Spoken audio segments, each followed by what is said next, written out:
Ẹ kú dédé àsìkò yìí, èyí làwọn ìròyìn tó jẹyọ láti inú ìwé ìròyìn TheMatrix lónìí Ọjọ́bọ̀ Thursday ọjọ́ 15 nínú oṣù karùn-ún ọdún 2025.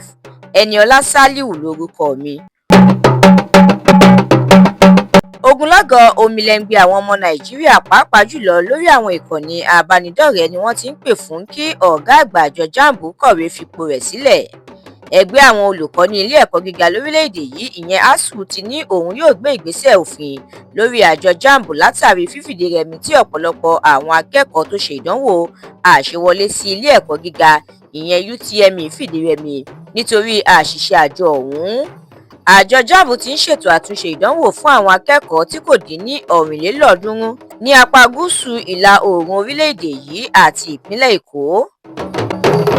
Àjọ tó ń ṣe agbátẹrù bí owó ṣe ń wọlé sápòṣùwọ̀n ìjọba àpapọ̀ ìyẹn Revenue Mobilization Allocation and Fiscal Commission RMAFC àti àjọ tó ń pawó wọlé sápòṣùwọ̀n ìjọba ìyẹn FIRS ti ń fi ọwọ́ sowọ́pọ̀ láti fẹ́ bí owó ṣe ń wọlé lójú sí i pẹ̀lú àmójútó tó lóòrìn.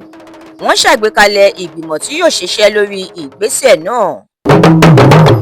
Ààrẹ Tinubu ti kọ̀wé ránṣẹ́ sí ilé ìgbìmọ̀ aṣòfin àgbà láti béèrè fún ìbuwọ́lù tírílíọ̀nù 1.7 ìyẹn 1.7 trillion naira àfikún owó àbá ìṣúná ọdún 2025 fún olú ìlú orílẹ̀-èdè wa Nàìjíríà ìyẹn Àbújá. Ìkọlù látorí òfurufú tí orílẹ̀-èdè Israel ṣe sí agbègbè Jabalia gbẹ̀mí 50 ènìyàn ní apá àríwá Gaza. Gẹ́gẹ́ bí àrídájú tí ilé ìwòsàn orílẹ̀-èdè Indonesia fi léde, ó ní àwọn ọmọdé 22 àti àwọn obìnrin 17 ló wà nínú wọn. Ilé ìgbìmọ̀ aṣòfin àgbà lórílẹ̀-èdè yìí ti buwọ́lu orúkọ àwọn alámòjútó àjọ elétò ìdìbò ní ìpínlẹ̀ 5 fún àjọ elétò ìdìbò INEC. Ilé-ẹjọ́ gíga ti ìjọba àpapọ̀ tó fìdí kalẹ̀ sí ìlú Àbújá ti gba ìwé àyẹ̀wò àti ìwé-ẹ̀rí ikú ìsọ̀mọ̀ǹgbẹ ààrẹ tẹ́lẹ̀ Ọ̀gbẹ́ni Ahmed Gulak nínú ìgbẹ́jọ́ Nnamdi Kanu.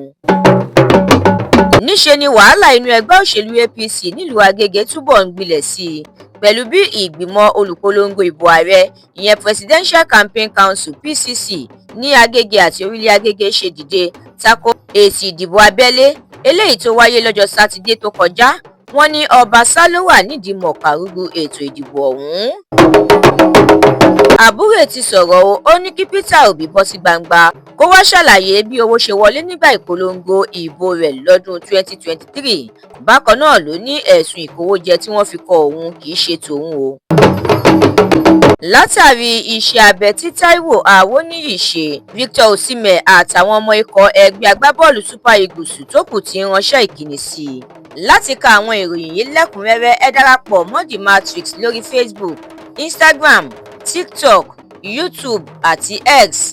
Àdúrà mọ́mi Balógun ló ṣe òǹgùfọ̀ ìròyìn yìí. Ẹniọlá Sálíù lórúkọ mi.